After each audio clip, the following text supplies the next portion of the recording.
Faulkner. Here today, Sandra Smith, Andrea Tantaros, host of The Independence on the Fox Business Channel. We love her, Kennedy. Whoop, whoop. And today's hashtag Sorbo. Keep going. And I remind you, you are outnumbered. I am outnumbered. Good to have you. Can you lift the couch with your biceps, I can, you think? but I don't want to impress What about people. one hand? You think you can do it? All right. Hercules, We're going to do some heavy lifting of news Hercules, because a lot is going on. Oh my gosh. Let's get right to it. Okay. Now, after weeks of speculation and anticipation, the U.S. is joined by 5. I'm delighted to see the airstrikes today. It is a bit of a surprise, but that's okay. They don't have. Along with what Andrea is saying, we saw that ISIS, through their propaganda online, is reaching out and saying. Politics as usual. I mean, for so long now, how long is there is a common enemy? They talked about all these different branches of it. To me, it's all the same. There's one ultimate goal for these guys.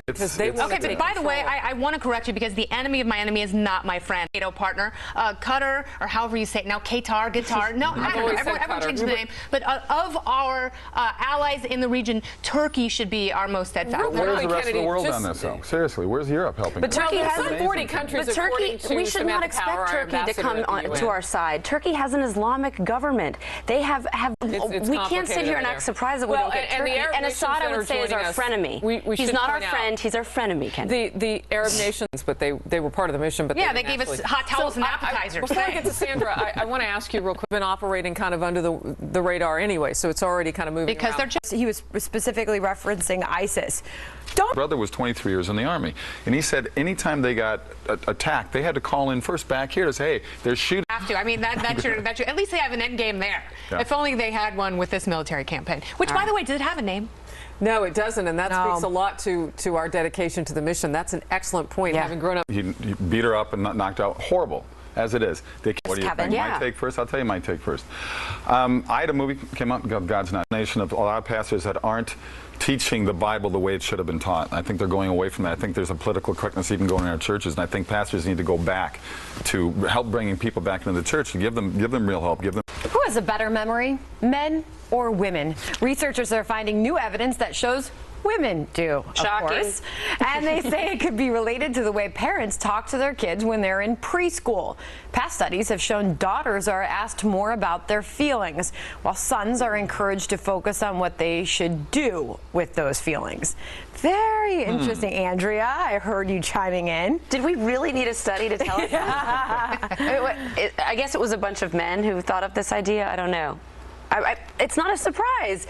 Women and men are wired differently. Women love to communicate. We love to talk. We like to talk about our feelings. Not just the way we're born, that this is because of the way our parents, Kevin, communicated with us or nurtured us as we were toddlers. Yeah, my mom was far more open in conversation with all 5 of us kids. I think my dad was more the strong, silent type. And do you find that you relate with women well? Or your husbands are the same way. I think there's so many dads out there who are like that they really get into their children's lives and get on their level. And I think that's one of the things I love most about my husband is seeing the way he interacts with the girls, and like when he picks them up and just smooches them, and it is a daily constant occurrence. And you think it would be different if they were boys?